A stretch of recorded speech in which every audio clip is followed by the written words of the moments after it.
Muito bom dia, nós estamos começando mais um programa Caminhos de Sucesso e o tema de hoje é muito importante para todos aqueles que têm o seu empreendimento e muitas vezes não dão relevância para o que se chama recursos humanos.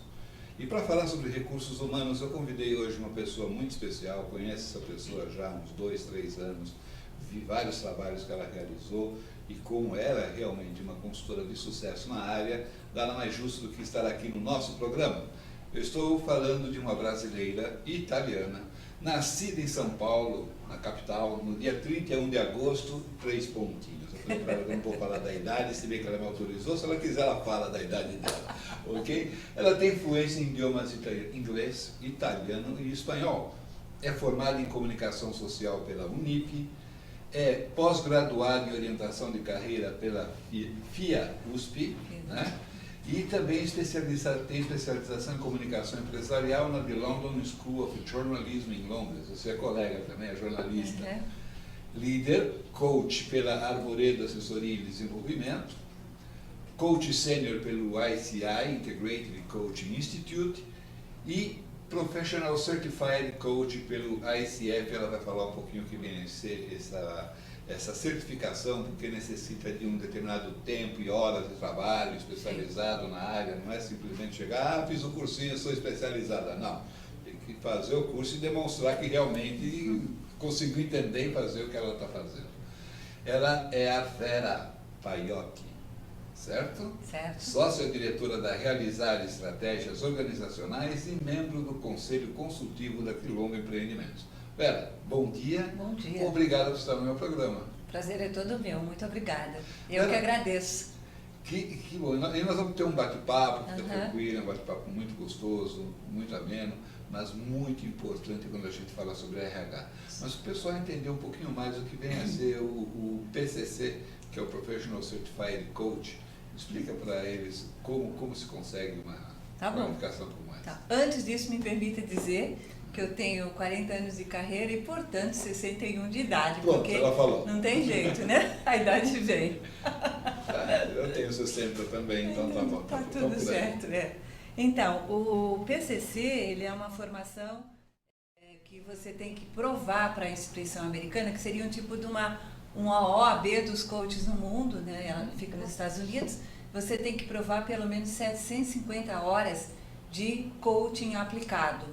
E fora isso, ele tem a validade, você tem o título por 3 anos, o que eu acho maravilhoso, porque a cada 3 anos você tem que provar que você fez reciclagem de estudos que vão atender a sua clientela. Porque tudo acontece muito rapidamente no mundo hoje em dia. Então, eu sou contra essas certificações que você faz um curso em 1979, e esse curso aparece no teu currículo até hoje, e a única vez que você fez o curso foi a única vez que você mexeu com aquilo. É fantástico. Então, tem muita gente que faz isso nos seus currículos também, fica a dica, tá? O importante é realmente reciclar. É uma instituição muito séria, por isso que eles têm essa condição que eu aprecio bastante. Vamos entrar direto no tema? Vamos lá. Qual é a função do RH numa empresa de média e grande porte? Então, eu acho que antes de falar da função, eu vou falar de um contexto, né? Que eu acho que nós estamos num momento de boom no Brasil, de muito crescimento, de muitas oportunidades. Mas a gente continua às voltas, né? Por cima, a própria mídia vem falando muito sobre isso, da dificuldade que empresários e acionistas têm com produtividade, com rentabilidade, com retenção de pessoas em função de uma formação aí com problemas que a gente tem no nosso país. Então, mais do que nunca, o RH tem um espaço para ele ser estratégico. E o que é ser o RH estratégico? É entender o business, é realmente entender o negócio e trabalhar para o negócio. Exatamente, porque no passado a gente via o RH mais como um departamento preocupado com contratação de pessoa, colocação da pessoa na sua função de trabalho, um treinamento institucional falando da empresa e depois muito boa sorte, seja feliz, né? E cuidar de coisas assim triviais e só pensar no plano de carreira, no desenvolvimento, no planejamento de pessoas e funções para determinados cargos para cima. Hoje já não é mais assim, né? O RH ele tem que ter ele tem que participar da estratégia da empresa desde lá do comecinho, desde o momento que você começa a definir visão, missão e tudo mais. Independente da empresa ter ou não RH, ela tem que se preocupar em estar bem assessorada. Infelizmente, eu gostaria de também estar falando com o passado, mas ainda não falo que é unanimidade, não. Ainda não. Nós temos muitas empresas que ainda têm esse RH bastante limitado na sua possibilidade. Porque quando eu falo de rentabilidade, eu falo de produtividade, eu tenho por trás pessoas. Então, qual é o papel desse RH estratégico para poder influenciar, para poder assessorar? É muito diferente, mas nós temos muitas empresas que ainda não perceberam.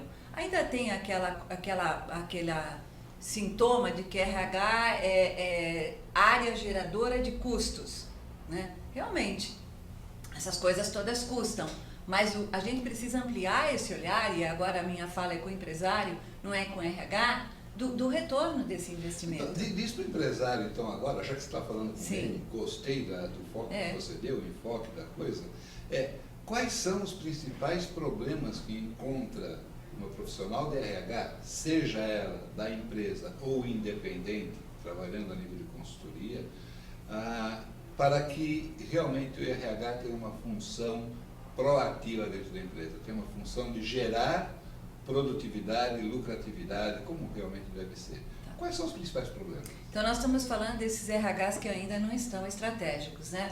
Então, esses RHs, qual é o principal impeditivo que eles têm? É a direção, é o objetivo claro. Então, eu tenho um plano estratégico, mas você não pode ter acesso a ele, você é RH. E eu sempre digo isso para os empresários, não é preciso informar todos os números, mas eu tenho que, pelo menos, dar uma direção do meu macro. Para quê? Para que aquele RH, ele saiba o que ele está fazendo. Eu adoro contar essa fábula, por se você me permite, que é a fábula dos carregadores de pedra, né? Quem me conhece já sabe que eu falo muito dela. Então, é um sábio que vai no vilarejo e ele encontra alguns carregadores de pedra. E ele chega lá e ele pergunta, o que é que vocês estão fazendo aqui? E um diz assim, estou carregando essas malditas pedras porque eu não tenho o que fazer nessa cidade. O segundo diz assim, eu carrego essas pedras porque eu ganho dinheiro e para mim basta. E ele já desanimado com aquela abordagem, com aquela relação com o trabalho. E aí, finalmente, o terceiro diz, eu, senhor, carrego essas pedras porque eu estou na catedral que esse país já teve. Então, é isso que eu defendo na relação do empresário, da diretoria para com o RH. Ajude-os a serem construtores de catedral, a entenderem o seu negócio e trabalhar. Então, missão e visão claras e prática, teoria e prática coerente, né? Valores também com coerência na aplicação, dados do plano estratégico essenciais para ele poder saber o que é prioritário e a direção, e a cada ano eu tenho que ter metas do negócio estabelecidas. Esse ano o que é que vale mais? É conquistar cliente, é reter cliente, é lançamento de produtos? Eu preciso ter um norte para eu poder entender como é que eu faço esse apoio.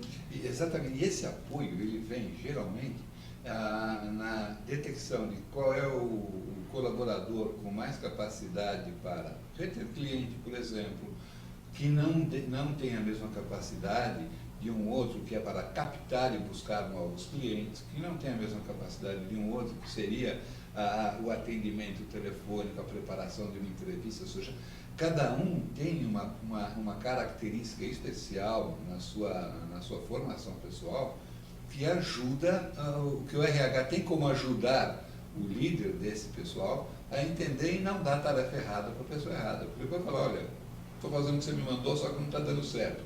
Claro, Você errou na detecção de quem tem a melhor competência para fazer alguma atividade.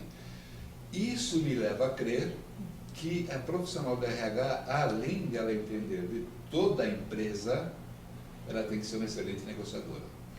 Ela tem que ser. Eu sempre falo assim, né, que o papel de quem quer carreira de RH, querendo brilhar na frente, está na carreira errada, porque a RH ela tem que brilhar atrás dos bastidores. Exatamente. Ela é uma negociadora, ela é uma influenciadora, ela é o tal do inglês lá do advisor, né? Ela que é realmente que vai fazendo aconselhamento e suporte.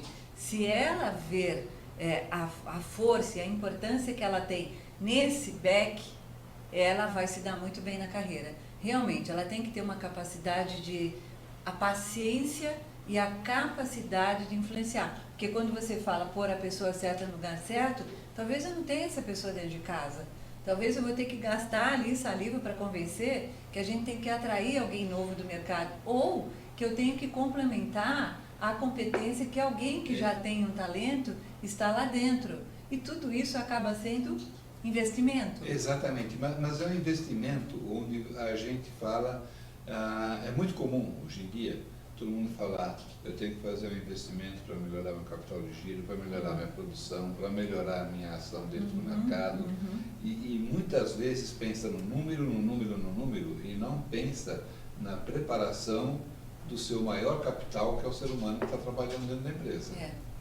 E esse capital começa desde quem está definindo todas as estratégias até quem está operacionalizando isso. Isso começa com com um correto desenvolvimento de um job description, de uma descrição de posto, de uma descrição de atividade e o que você falou lá no começo, definição das metas da empresa. Sim. Aonde eu quero chegar, o que eu quero fazer, como que eu quero fazer. Isso. Como você ajuda o empresário a descobrir isso daí? Porque o cara comercial quer vender, o cara de produção quer produzir, o cara da logística quer entregar. Você praticamente tem que pegar tudo que eles estão fazendo e ser aquela eminência parte que vai falar isso vai acontecer dessa e dessa maneira. Hoje eu vejo dois departamentos muito importantes numa instituição, financeiro e RH, que é quem ajuda o diretor, o CEO, ou quem está dirigindo a empresa a tomar seus rumos. É certo isso hoje em dia? Perfeito. Tenho realmente uma interação muito maior e está sendo dada uma importância maior. E eu quero até fazer aqui um elogio para as empresas brasileiras, que eu sempre trabalhei em multinacionais durante a minha carreira executiva, nos anos todos que eu fui diretora de empresas, sempre com RH estratégico, com essa abordagem, mas também com aquele grande guarda-chuva corporativo que te ajuda, né, a ter programas modernos e de impacto. E eu conhecia pouco das nacionais. E agora que eu estou há 5 anos na consultoria, eu estou sentindo um grande orgulho do empresariado brasileiro. Como eles têm investido em pessoas e como eles percebem a agregação de valor do recursos humanos para o seu negócio. Acaba aquela fase de tirar leite de pedra e começar a comprar o leite correto para colocar dentro da empresa. O pecado ainda é um certo paternalismo, que é a dificuldade de eu trocar líderes que não conseguem se modernizar ou investir na liderança. Sabe que outro dia estava aqui no programa um grande empresário brasileiro, o Álvaro Auas, que é o dono do Bar Brahma, e ele falou de uma coisa muito importante que eu acho que tem a ver com o que você está falando agora. É a matemática das atitudes. Como é isso? Não importa a você ser paternalista, você não pode ser paternalista com as pessoas, com os colaboradores, com os fornecedores, porque você não pode colocar em risco o seu negócio. E se você é paternalista em demasia, pensa muito na pessoa que está com você há muito tempo, em determinado momento essa pessoa não está rendendo o que a sua empresa está necessitando, e aí você não vai ter nem mesmo a empresa para poder ser o pai daquela pessoa. Então você tem que tomar a atitude certa. Chama essa pessoa, verifica o seu perfil, verifica se realmente ele tem condição de continuar na empresa ou até realoca. Em último caso, é uma despesa porque realmente não conseguiu ser o que é. A atitude, é o que você falou agora há pouco, é a atitude. Se não tem atitude, você não consegue chegar em lugar nenhum se você não tem a visão da RH para te dar essa diretriz. Eu não conheço o Álvaro, mas olha, nota 10 para a visão dele. Eu acho que tem muito a ver com isso. E eu tenho falado muito assim do mindset da liderança. Liderança é tão importante quanto, né, o tema de liderança é tão importante quanto esse tema do RH estratégico mais ligado no business. A gente tem muitos líderes ainda ancorados em outras décadas. Então eu tinha uma área de conforto lá nas décadas dos anos 80, no quadrado da gestão, no militarismo, né? É toda uma época assim que ela foi encaixada no módulo, né? Isso é a gente não tinha muito liberdade de... Eu gostaria que você seguisse um caminho agora nesse nosso bate-papo, que é traçar a diferença entre o que era esse RH do passado e esse RH do futuro. E depois, no segundo bloco, eu quero que você fale sobre o RH com R voltado para resultados. Porque eu acho que a gente consegue fechar com chave de ouro esse tema. Eu acho que a gente teve, assim, né? Se a gente separar um pouquinho as décadas, a gente tinha ali, nos anos 80, o militarismo, o Senai, o formato, o pensamento num quadrado. Então, a gestão, ela era muito modeladora, faça como eu quero, e ela era muito também autoritária. E isso vai indo até os anos 90, quando chega a tecnologia de informação, que aí a máquina vem para ajudar, mas ela acaba criando um boom na gestão. Por quê? Descobre-se que os líderes não sabem trabalhar por processos, os líderes têm dificuldade de fazer as pessoas trabalharem em equipe, com visão mais abrangente, e aí foi o ano que nasce a inteligência emocional, lá em Harvard, porque todo mundo ficou preocupado com a queda de produtividade nas organizações. E quando vem a inteligência emocional, é sabido, então, no mundo empresarial, que tem que saber motivar, que tem que saber fazer gestão participativa, que tem que saber trabalhar com empatia. E aí os líderes têm que correr atrás de adaptar o seu modelo. Muitos o fizeram e continuam muito bem em suas carreiras. Tem outros que não querem saber. Eles estavam bem lá nos anos 80 e eles continuam lá. Continuam até hoje. Às vezes a gente pergunta, por que você quer que faça isso? Porque eu acho que deve ser assim. Pois é, Porcino. E não é. Agora, isso que o mercado está dizendo para ele. E ver o choque das gerações dos jovens chegando nessa inquietação, questionadores, querendo ter acesso às informações e se deparando com os líderes que não querem fazer isso. Eles estão lá naquele modelo do passado.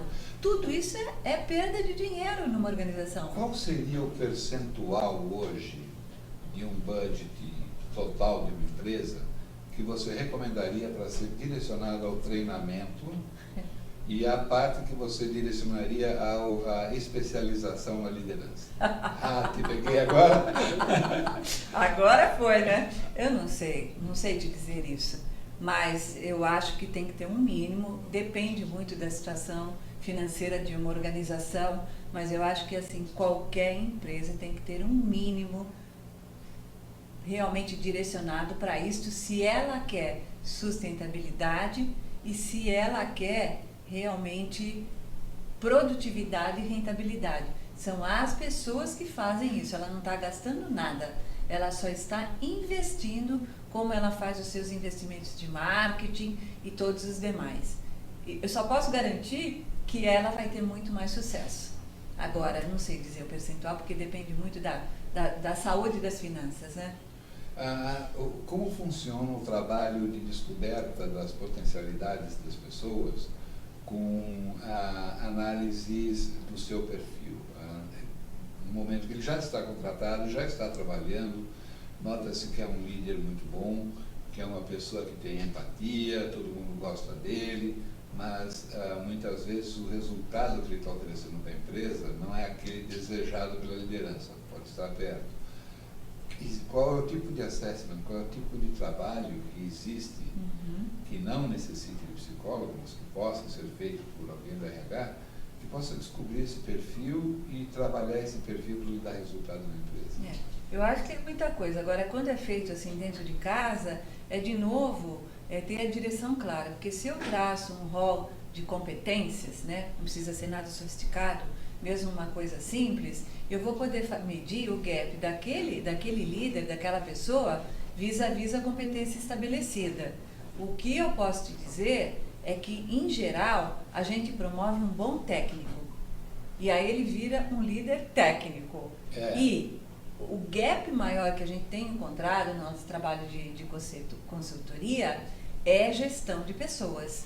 Então, se tiver uma boa competência, no caso de líderes, de gestão de pessoas estabelecida, eu dizer quais são os princípios, o que de fato eu espero dele neste papel, eu tenho como medir isso dentro de casa. Tem várias formas de se fazer isto. Mas, de novo, eu preciso dar a direção. Porque senão eu fico chorando, lamentando, mas eu não contei o que eu queria. Então, como é que eu posso dar a correção de rota? Como é que eu posso investir naquela pessoa se eu não tiver realmente um parâmetro para ele seguir e para que eu, RH, possa ir dando feedback de quanto ele está indo bem ou não naquele requisito. Para uma média empresa é simples fazer um trabalho como esse. Uma grande empresa existem processos enormes de trabalho, existem muitos estudiosos que lançaram radar 360, radar isso, radar daquilo, fazem um assessment sobre o seu perfil. Às vezes, uma coisa que eu não gostava, que era a entrevista do seu chefe com você, quer dizer, que ele te avalia pelo que ele imaginava, esperava de você, e não pelo que você realmente está dando resultado, em vista de todas as outras áreas com que você interage, você atua. Então, até que um dia eu propus, vamos fazer a avaliação dos líderes, cada um dos líderes, por exemplo, de produção, de logística, de comercial, avaliar aquele líder que você tem no seu departamento e vice-versa. Porque aí, às vezes, algo que o seu chefe direto imagina que você está errando, o outro fala, não, está ótimo porque ele está me trazendo resultado. Existe alguma coisa que se possa aplicar, assim, para a média empresa também? Então, Porcino, eu acho que não é tão simples, é de alta responsabilidade. Nós estamos mexendo com vida de pessoas, com carreiras de pessoas, tem que ter famílias, tem que ter muito investimento para realmente ser um trabalho imparcial e sério. Agora, se a empresa não tem como consultar especialistas para ajudar numa implementação de um programa de instalação de competências, avaliação de desempenho e habilidade técnica de dar e receber feedback, ela tem acessos a várias informações no mercado. Ela vai correr alguns riscos pela falta de experiência. Exatamente. Mas ainda assim daria para ela começar a fazer programas mais simples. O ideal mesmo é contratar especialistas no mercado, né? Então, de novo, a gente está falando de um investimento que é um único, que depois eles tocam. Ele não vai criar dependência de consultoria. Ele vai implementar uns programas e depois, dentro de casa, eles vão só amadurecendo e performando cada vez melhor pela prática, porque nunca, mesmo que contrate uma consultoria, nunca a primeiro momento de uma avaliação de desempenho vai sair perfeito. A gente vai aprendendo e vai... Não dizem que confiança, para se ter, tem que comer um saco de sal juntos? Então, é a questão da relação e da confiança entre líder e equipe. Isso vai crescendo ao longo do tempo, né? E essa relação de confiança entre líder e equipe a gente vai ver no segundo bloco, quando nós vamos falar diretamente sobre o RH com R para resultados. A gente volta já já.